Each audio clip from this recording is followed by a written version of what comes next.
All right, Don Gabor, welcome to the show. Well, I'm happy to be here. So you are an expert on social skills. You spend your career teaching individuals to be better conversationalists, how to network, how to make friends. I'm curious, how did you get started in the world of social skills? I moved to New York in 1979 after having a career in teaching, and I started teaching a workshop called How to Start a Conversation. It became clear that a lot of people were having difficulty just doing what I thought came natural. And so my career as a communications trainer and author really started way back when. I started with that workshop, and it's just grown from there. So where do you see people having the most trouble with starting and carrying on conversations? I think there's some nuance to that question, because in some situations, some people are very good with their conversations, and then the same person in a different situation can feel awkward and uncomfortable and just really, ill at ease. And so by that, to give you an example, there are some professionals where people speak for a living, professional speakers, actors, attorneys, entertainers in various, fields. But you take them out of that structured environment, and many of them feel very uncomfortable. So that example kind of illustrates that people can feel comfortable speaking in one situation and uncomfortable in another, really based around what's expected of them and kind of their roles. And so where I think people have the greatest difficulty is they're sometimes really not sure exactly how to go about bridging the gap between a situation where they're good at communicating and one that they're not so good. And this is one of the ways that over the years, as I've been teaching and writing about the subject, one of the ways that I figured out that it's really pretty easy for people to master the skill is to identify what they're doing where they're communicating confidently, and then apply that with some adjustments to the situations where they don't feel as confident. And then that way they can kind of master some of the skills or bring up some of the levels of their skills that they're good in one situation and need some improvement in another. So I think another answer to your question, Brett, is that a lot of times people, I think, are focusing in the wrong direction when they're trying to communicate with people. And so a lot of times they're focusing inward, and they're worried about what people are going to think of them and if they're going to say the right thing and so on. And I mean, I'm not saying to not think about what you say, but if you worry too much and think inward too much, no matter what situation you're in, the communication's probably not going to be particularly effective. That's like anything in life. In sports, right? Sports psychologists tell golfers, like, don't think about what you're doing too much, because then you'll just choke.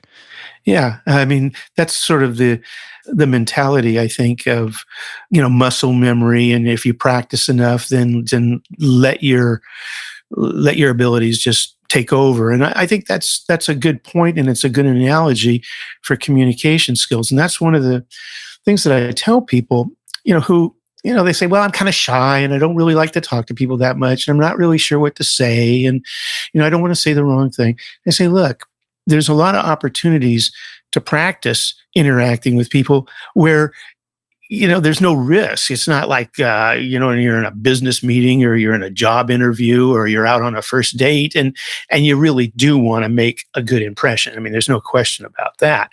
But there's a lot of opportunities that almost everyone has during the course of a day or a week, where you have opportunity to interact with people, practice eye contact, practice opening a conversation, starting it from scratch without anybody initiating it or sending out a signal that says, it's okay to talk. So if you practice some of the basic skills, and these are basic skills, some people just pick them up naturally, or they learn them from somebody, in their home, or a teacher, or friends.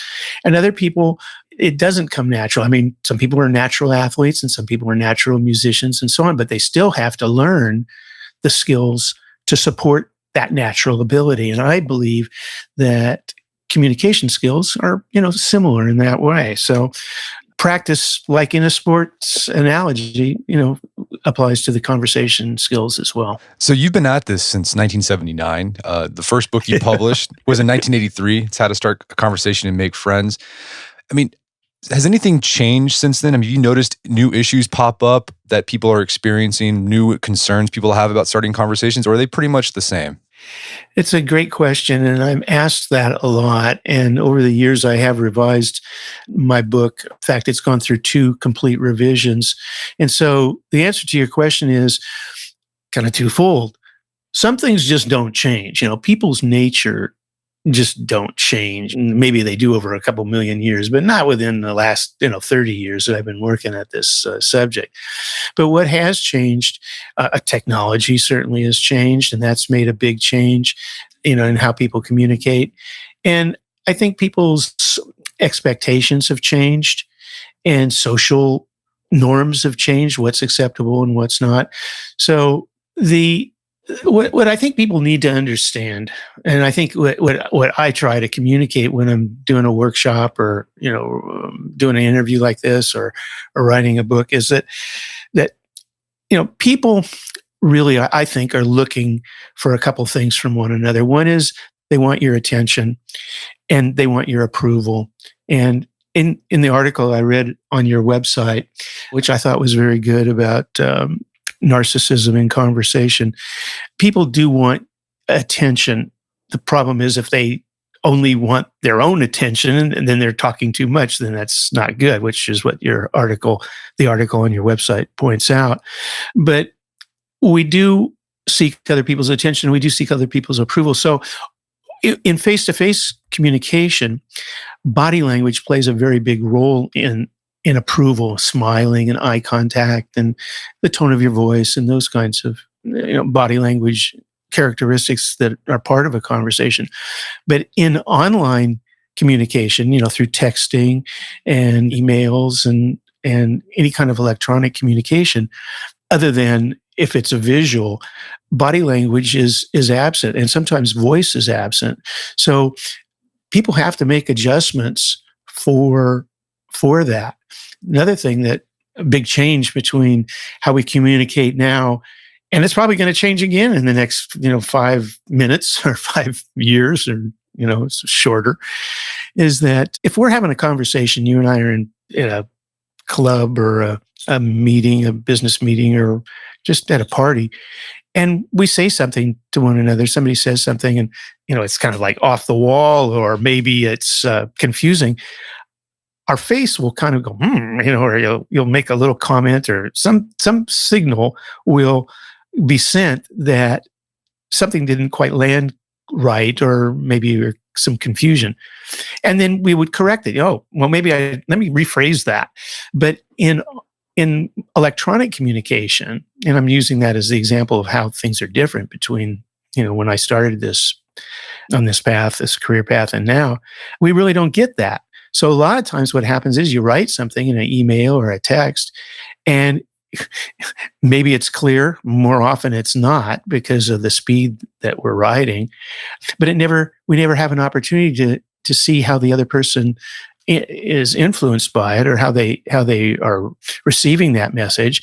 So if it's unclear or inappropriate, or any number of other maybe not effective kinds of the responses that we're looking for, we don't have an opportunity to correct it. So, miscommunication. So I would say those are a couple of things that, the differences between now and then, communication-wise, that people need to be aware of. Have you noticed people being more socially anxious lately than, say, maybe back in 1979, or is it about the same?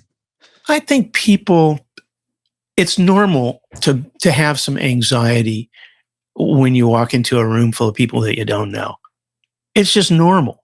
It's normal to have a little bit of anxiety going out on a date. There's always plenty of anxiety there, or going for a job interview, or just sometimes just going out with friends. People will feel a little bit uncomfortable. So anxiety is normal. Is it more now than it used to be? I'm not a psychologist or somebody who could really comment on the anxiety of society. I know I'm feeling pretty anxious at times, but it's not so much about talking to people. It's just on what's going on in the world. And I think that's a kind of a point that we also need to take into consideration when we're chatting with people. Some people just feel comfortable walking into a room full of strangers, or more comfortable. I'm like that. It doesn't bother me that much, although I have a little bit of anxiety. But I know other people are very anxious. So part of my goal when I do talk to people in that kind of situation is to bring the anxiety level down. And the way I do that is by keeping the conversation light, not getting too deep into any particular topic right away, and try and make a little light humor of what's going on around, just so that people know it's not a big deal to have a conversation. And that seems to work for me in most of the situations, and it can work for most other people too. Well, so let's talk about starting conversations. And the first thing you recommend, if you want more conversations to happen, is you have to make yourself more approachable. So what can people do to make themselves more approachable? This is one of the really important parts of communication. And what I like to observe when I'm out talking to people are who's sending the first signal to communicate. I'm the kind of person, I usually will take the initiative just because my nature is a little bit more outgoing, but I'm not always the first one to send the signal. I'm looking for signals. And so to make yourself more approachable, you want to do two things. You want to send a signal, and we're talking now in a situation where people can see you. So it could be at the gym or at a social event or at work, any of those, or in the family situation. And those signals really are body language. So eye contact, smiling is the most important thing. Now, not a big ear to ear grin like the cat who just ate the canary, but just a gentle, friendly smile. And eye contact, I believe, is almost precedes that. And if you watch people, in which I do, and we're walking down the street, it's eye contact that seems to be the very beginning way to send the signal that you're willing to communicate. So you want to look for those signals. And men, I think that those signals are coming to them and they're missing them. Many men miss the signals that women send to them that say, please approach me. The women have been taught, and this has changed. That's another thing that's changed over the years. Women are a little more assertive when it comes to approaching men, but many are still going to hang back, but they are going to send a signal, eye contact, a subtle smile, and men need to look for that. But the men need to send the signals as well. So body language is really your first line of approach to be more approachable. And I will say categorically, crossed arms send the opposite signal. So if your arms are crossed, folded in front of your chest, that says, body language wise, and you may not feel this way, or people may not feel this way when they're doing this, but the signal is clearly interpreted as, please, I'm really not interested. So unfold your arms and put them anywhere except in front of you, you're folded across your chest, and you'll have a more approachable body language signal. Yeah, you talk about this acronym SOFTEN, which sort of help you think about those things like smile. You talked about that. Open posture, no closed arms. Forward lean, I guess, indicates you're interested. I think the T is touch, and E is eye contact, and then what's N is nod, right? Right. Forward lean is something that I want to just touch on very briefly. And what that means is just to lean a little bit towards the other person. And what that shows is it shows that you're listening. So I go back to what people want from you. They want your attention. They want your approval. So if you show, and then you're demonstrating physically that you're interested in what he or she has to say, then the person feels can feel more comfortable. However, if you move too close, then it could feel like you're encroaching on that space. There's also cultural elements to softening in body language, which people need to be aware of, men and women.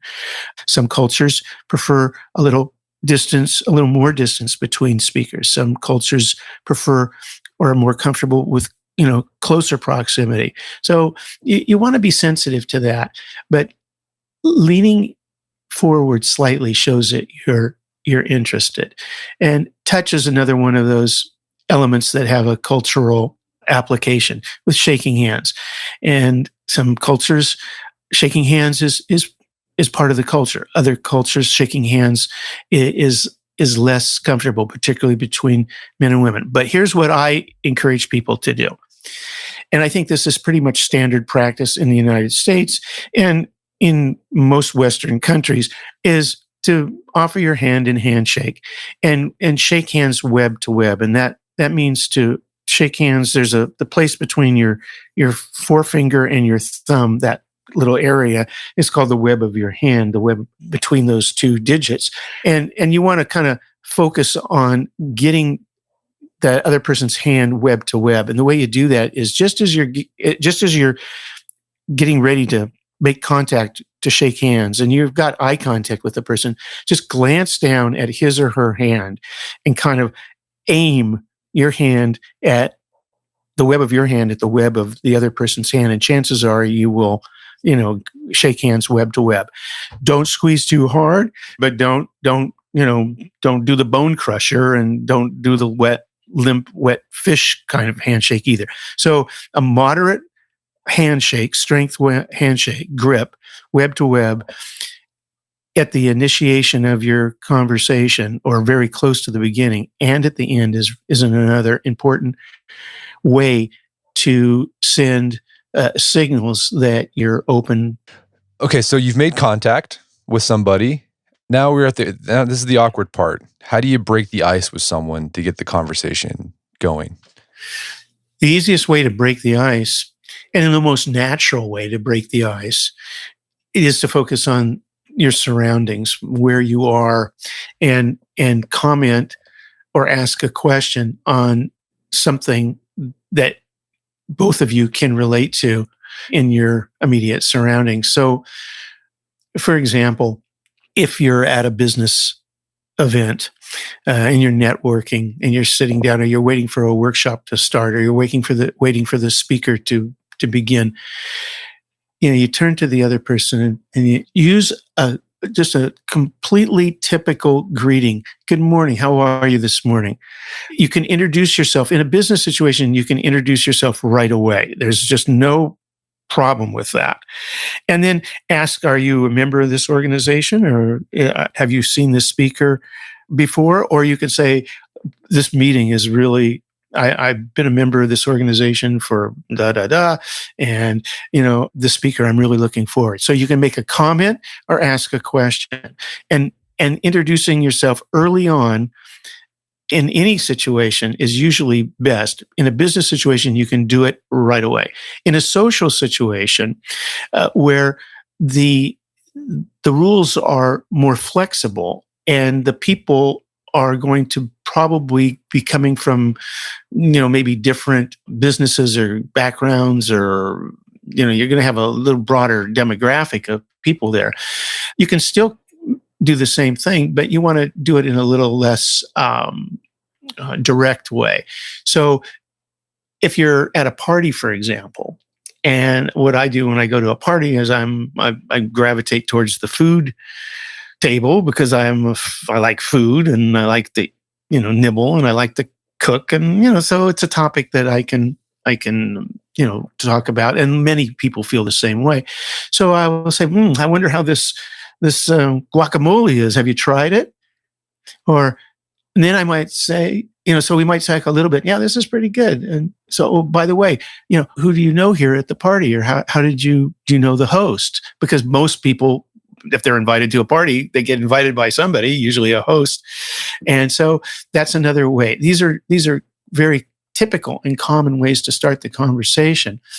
And I encourage you to use those kinds of icebreakers, as opposed to, hey, you want to hear a funny joke about or try to make some, kind of corny, awkward comment that is supposed to be funny but falls flat.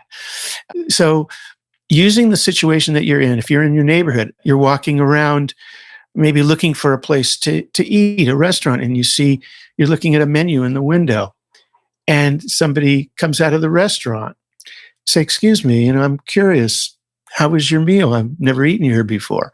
So these are just, there's 100 examples I could give of these kinds of ways to break the ice.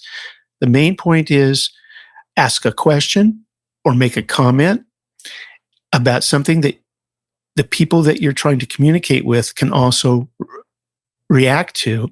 And with good body language and a smile, and a nice friendly tone to your voice, the conversation's probably going to at least get started. No, I think that's great advice. An example from my life where this is someone started a conversation with me because they were noticing the common environment. I was at my son's jujitsu practice or whatever, and I was sitting there, and this woman was sitting next to me, and I was reading the Nicomachean Ethics by Aristotle. And she looked over and she says, "Are you reading that for fun or for school?" And I'm not in school anymore. I was like, "Well, I'm reading this for fun, believe it or not." And she's like, "Wow, that's interesting. Like I've wanted to go back and read some of those things I read in college." And we had this conversation about, great books you read in college and reading philosophy even after you're done with college. And it all started with that question that she noticed I was reading the Nicomachean Ethics at Brazilian Jiu-Jitsu.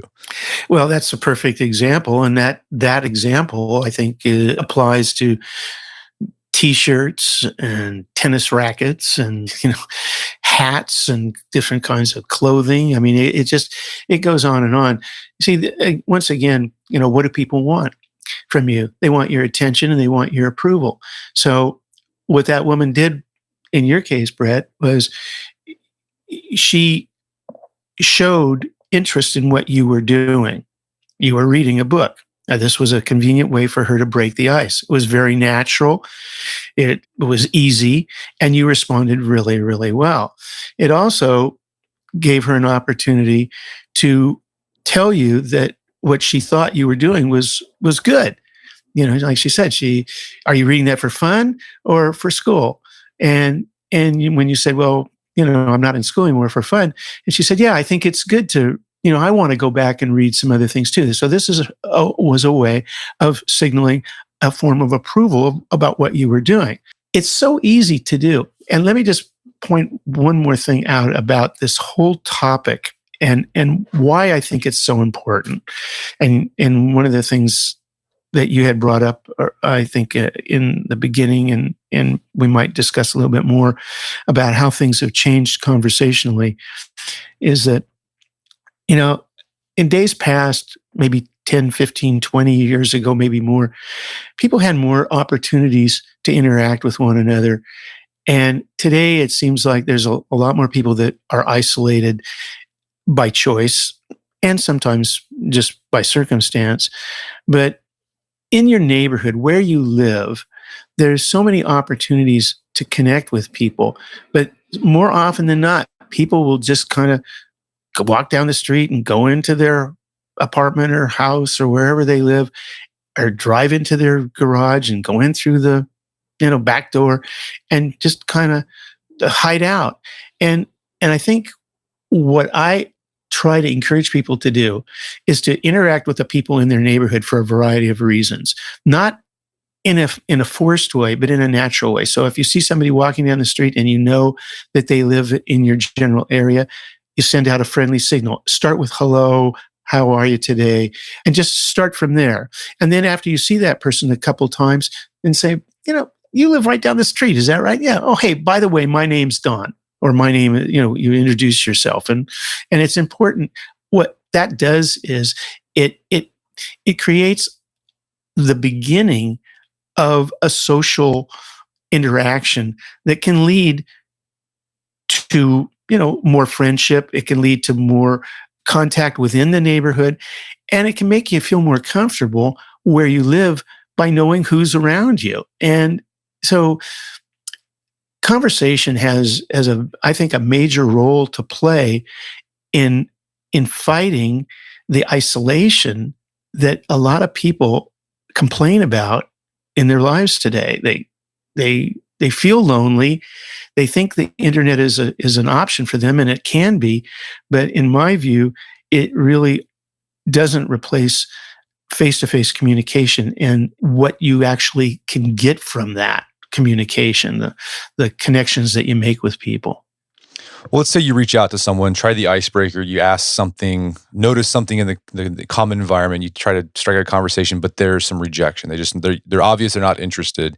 How do you handle that? So I think that's one thing that holds a lot of people back from even making the attempt. They're like, oh, what if they reject me and it becomes awkward? Well, you're absolutely right. Rejection is a big fear that people have, and nobody likes to get rejected. And people say, "Well, don't take it personally." Well, we do take it personally. I take it personally, and I think that's just a normal reaction. However, if you let the fear of rejection prevent you from reaching out to people, then this is where I say to people, I said, look, what do you have to lose? If you approach people the right way, chances are they're going to respond. Not everyone will. I mean, that's just the reality. And the reason you think, well, they're rejecting me, but that might not be the exact reason why people don't respond the way you think. And let me give you a couple quick examples. Sometimes people are just very fearful in general, and there are people who are afraid to interact with strangers for any number of reasons, and some of them are very good. And I certainly wouldn't suggest for anybody to do anything that makes them feel like they're in danger. So sometimes people just are told, don't talk to strangers. And you're a stranger and I'm not going to talk to you. Okay, so that's their frame of mind, let's put it that way. Sometimes people actually don't hear you, or maybe there's some element that you have sent out a signal, you said hello, the person didn't respond, but you don't really realize that maybe they didn't hear what you were saying, or he or she didn't hear what you were saying, or maybe there's a language issue, or more often than not, I don't know about where you live, but where I live, half the people are walking down the street with earbuds, which I don't think is a great thing, because that's a signal that says, don't talk to me. So take your earbuds out, folks, if you want to talk to people, because earbuds are telling other people that you're not available for conversation, which is, of course, just the opposite of what I encourage you to do. And finally, sometimes it takes a couple times to approach people to let them feel that you're okay to talk to. But in the end, if somebody really doesn't want to talk to you, and there are people that are just, they don't want to talk to anybody. Okay, so what are you going to do? You're going to twist their arm? You're going to talk to me, or I'll break your arm. You just have to live with that. That's just the way some people are, and move on, and don't let that prevent you from reaching out to others. So during this initial ice-breaking phase, you're probably going to learn the person's name or hear it. How do you remember someone's name after they've introduced themselves? Because that's the problem that a lot of people have. Like in the middle of the conversation, they're like, oh man, I just forgot this guy's name. He told me 5 minutes ago.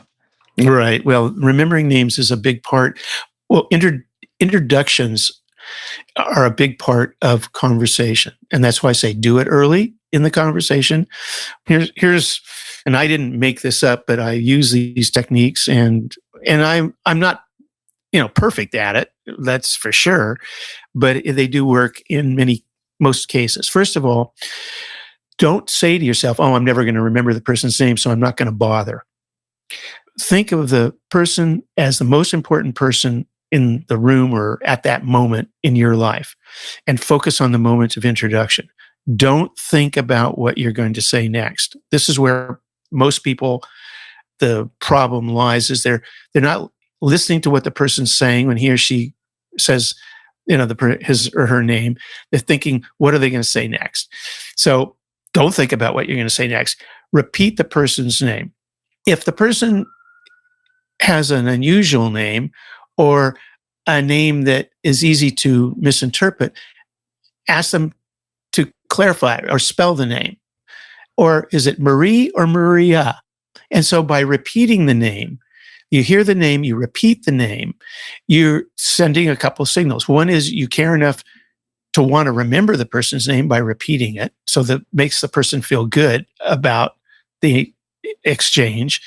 You have more likelihood of remembering the name by repeating it because your brain has etched a little pathway up there. And then you actually hear yourself say the name. So you have three inputs: the person's saying his or her name, you repeating the name, and you hearing the name. So you've got three repetitions, and memory and repetition come together. Now, that's pretty standard stuff. And another trick technique that I use is, and this works a good 7 to 10 out of 10 times, about 70 to 80%, is I think of somebody I know with the same name. Now, and the person that I think of, it could be a celebrity, it could be a sports figure, it could be a good friend, a member of the family, a kid that I grew up with and haven't seen in 25 years. Now, the reason that this works, I don't know. But for example, if I met you, Brett, at a party, the first person that comes to my mind is a baseball player whose first name starts with Brett. So that's who I might think of. And I don't even know, you may not look anything like this. If I meet somebody named Fred, I think of my father because that was my father's name. If I meet somebody named Sophie, I think of a cat that I used to have named Sophie. Now, I don't tell the person, oh, I'm going to remember your name because I had a cat named Sophie. But this technique, it's strange, but it works because there are a lot of people with common first names. And it doesn't always work, but oftentimes it does. And one last thing, you want to repeat the name in the conversation, not over and over and over. But once again, it's sending the signal, I remember your name. It's helping you remember it. But what happens when you don't remember the person's name? And this, it just kind of flies by and you didn't grab it that first 2 seconds. You say, how do you spell your name again? Tell me your name one more time, please. So again, it's kind of admitting that you didn't get it the first time, but it's okay because they'll say, well, it's Don. And if somebody calls you by the wrong name, you want to correct them. It's okay. That's a little bit uncomfortable. Sometimes people will, my name's Don, but they'll say Dan or Dom for short for Dominic. I said, no, Don, like, Don Juan DeMarco or, the dawn of time, but not spelled that way. So those are techniques that I use that work, and they can work for just about anybody. So like a lot of times when you go to a party or an event, one thing that people do to sort of ease their way into conversations, they'll find someone they know and then start talking to them and then sort of use that person as a way to springboard into other conversations with people they don't know. But sometimes you go to an event or a party where you know no one. So what's the advice there to get a conversation going when you don't know anybody at the place you're at? Well, that's a question that I get asked a lot. And the way I answer that is I do a little bit of homework. And depending on the situation, if it's a business event, usually I will go and make contact. I will introduce myself to the people who are responsible for the event. More often than not, they're the ones that are going to be greeting at the door. So you're going to have an opportunity to meet people right away if it's a more formal event. If it's a social event, there's somebody who presumably invited you to the event, although not necessarily. Maybe you've signed up on an event site and it's a meetup and you just really don't know anybody. So what I do is I look for a friendly face. So I'm always looking for those signals of openness. And you can spot them. They're really easy to spot if you're looking. And those are the people that I will go up and approach.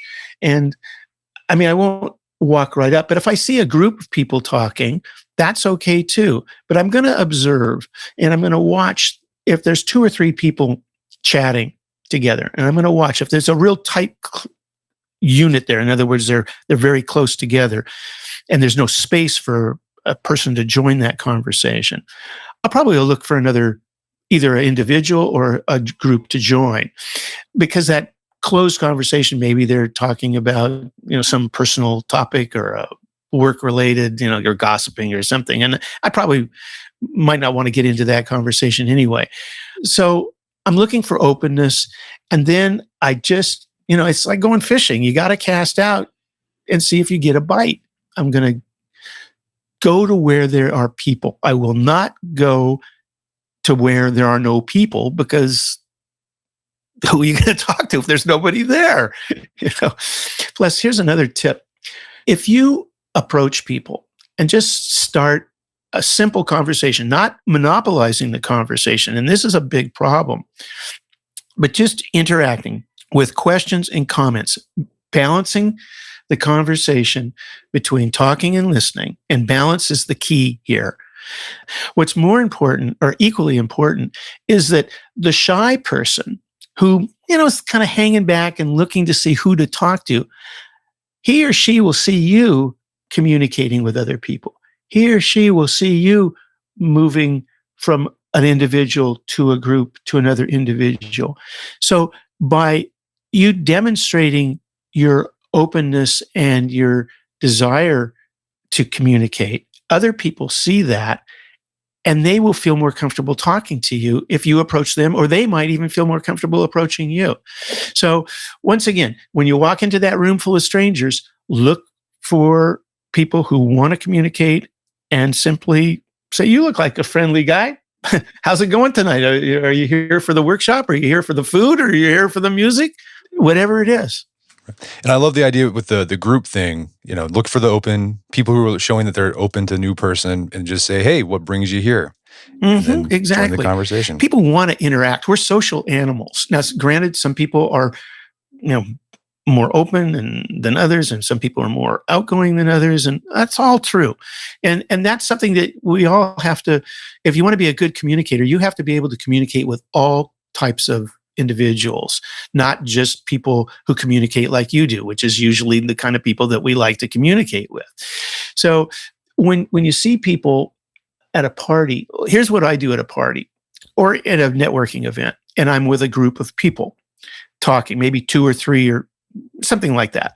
And we're chatting about business or whatever the topic of the event is. That's what we're chatting about in our group. But I'm also looking around outside the group, and I'm looking to see if there's somebody who's looking at the group, sending that signal that said, I'd like to join, but I don't want to butt in, because that's how a lot of people feel. And what I do is I establish eye contact with that person. I smile, and then I take a very subtle step back from the group to open up a little bit of a space. And this is body language. It's all body language. I'm not saying, "Hey, pal, come on over. The water's fine." But I'm sending the signal that says, if you want to come on over and join us, you're welcome. And once again, more often than not, people pick up that signal, and they will then be heading into the conversation. And that's what we want to do, particularly at a networking event. That's what it's all about. So let's say you start the conversation. How do you keep the conversation going once it started? Because you can. There's only so much you can say about the weather or whatever. So any tips on keeping the conversation going? Oh, sure. That's really easy. Although a lot of people think that's the hardest thing. Well, they think breaking the ice is the hardest thing.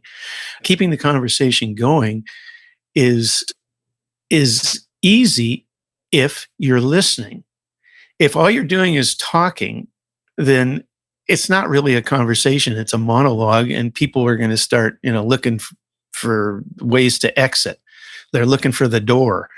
So what you want to listen for are keywords, and keywords are words that are nouns and verbs, that words that paint pictures of people doing things or working on things. For example, projects or vacations, or like your book was a keyword, the title of your book, anything that you can see a picture of that or relates to some kind of action that people are doing. And the reason that you want to listen for these things while you're talking about, let's just say subject A, the event or the host of the party or the music or whatever it might be. You want to listen for the other words that are being communicated in a conversation. And you want to drop those words from your side into the conversation that will lead to additional topics. For example, let's say you're going to an event, a music event. I'm going to a jazz club tonight with my wife, and we're going to see a jazz group at a club in New York City. And we're going to be sitting down next to some people who we have no idea who they are. And, we'll probably say hello and, before the show starts, and we'll have a little bit of chat about the music. But what I'll also probably just drop into the conversation is that I met the piano player who's in this group tonight at the gym. And all of a sudden now, oh, Jim, where do you go to the gym? Well, we live in Brooklyn. See, so all these words that are part of the conversation about the music or the venue that we're at, which is in the basement of a barbecue restaurant. See, all those words, basement, restaurant, barbecue, Brooklyn, gym, these are all called key words, and they'll all be part of a conversation. So then the way you change the topic is you say, by the way, I heard you mention earlier that ... And now the conversation just takes a little bit of a turn. And then you're on to topic B or topic C, and you do the same thing. And pretty soon, what are you looking for? Are you looking just to fill space and time, or do you have another goal in this conversation? And my view is I have goals in my conversations. I want to find out if I have anything in common with the person or people I'm talking to. Sometimes I do. More often than not, I do. Sometimes I don't, but usually I can find a topic of common interest. So by referring to a topic that you heard earlier in a conversation, what are you doing?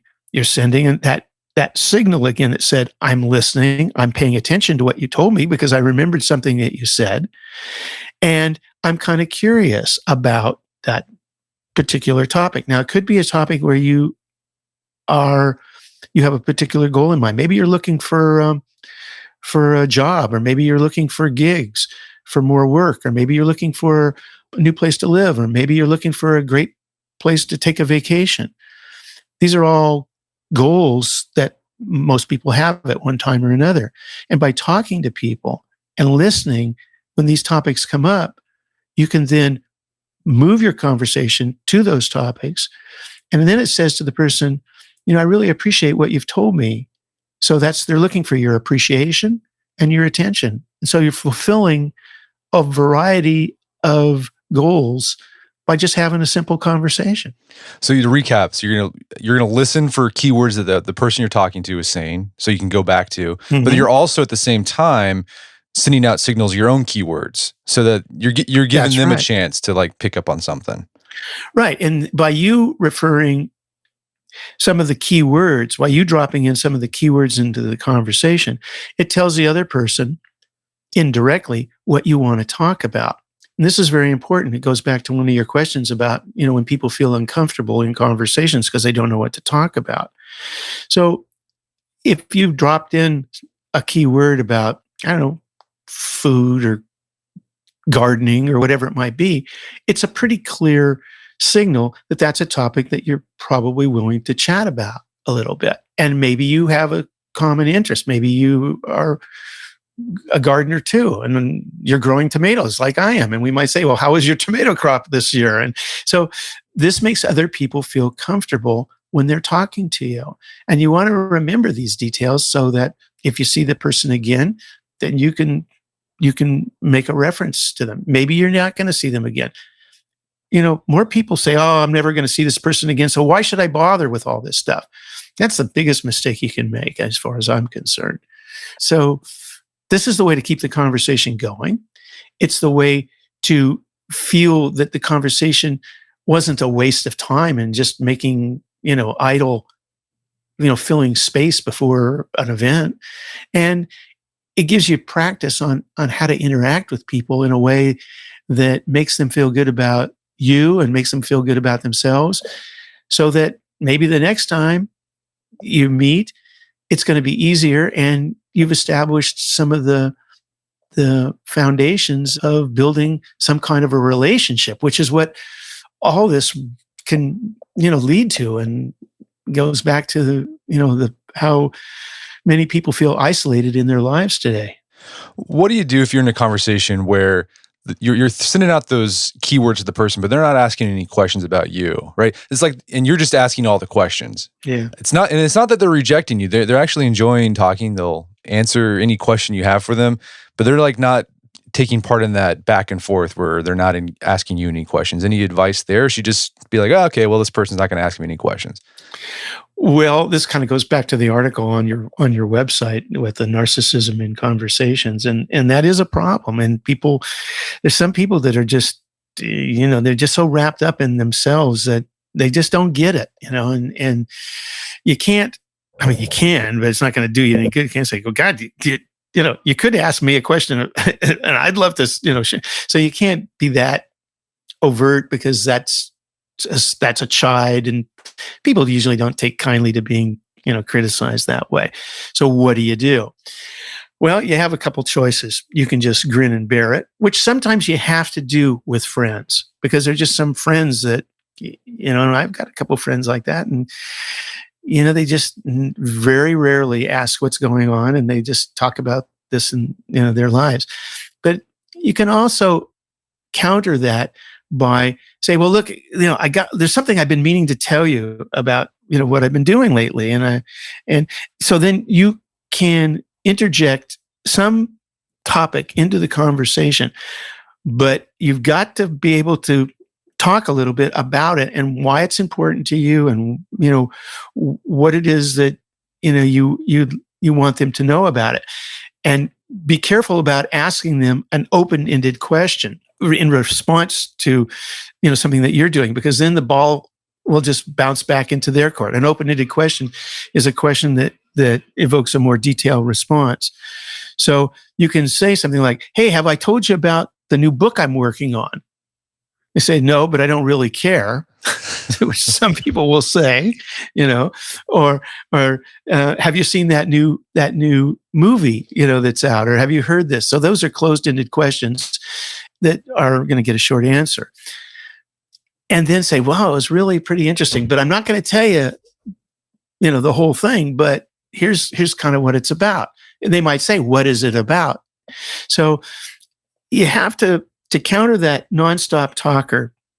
You have to take the initiative and just share a little bit more information. And if the person interrupts you, say, wait a second, I'm not quite finished yet. But don't make your story so long that the other person is going to kind of begin to lose interest, because they're not going to have that much interest in what you have to say anyway, because they want to talk about themselves. So that's just kind of the way some people are. And the reality is, you can't change other people, but you can change how you interact with them. All right. So we've successfully broken the ice. You've kept the conversation going by asking follow-up questions, listening to those keywords. But now you got to exit the conversation. That's another, people get awkward about that. It's like, well, it's going to be awkward if I mess up the exit. So any advice on exiting a conversation with grace? Sure. And exiting the conversation is as important as entering it. You want to do it the right way. The wrong way is to say, "Oh, well, got to go. Bye."